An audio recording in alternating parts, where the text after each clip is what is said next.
last two questions. Ma'am, magiging action ng gobyerno sa tingin niyo, ano magiging hakbang ng gobyerno? Ay, wala na ako inaasahan sa gobyerno na nakita mo, sir. Nakita mo kanina. Humihingi kami ng tulong. Walang tumutulong. Wala kayong maasahan sa gobyerno na ito. Wala kayong maasahan sa gobyerno na ito. Saan kayo nakahanap mag-promise ng 20 pesos rice? Na, alam niyang hindi pwede.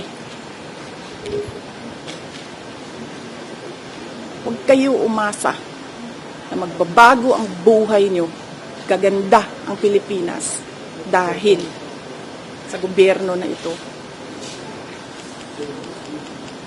Ma'am, kanina matagal po na hindi kayo pinalabas, di ba?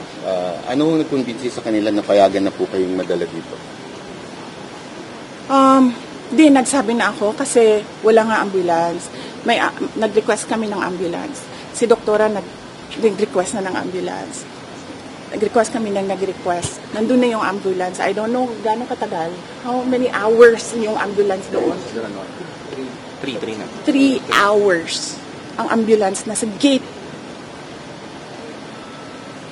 Wala pa naman nangyayari kanina eh. Walang nangyayari. Ang ginagawa lang niya, umiiyak siya, yes. Pero sinasabi lang namin na she feels she's not safe. She fears for her life. Hindi siya makaisip ng maayos. Tapos yun na nga, may nangyari na. Hindi pa sila nakikinig sa tao.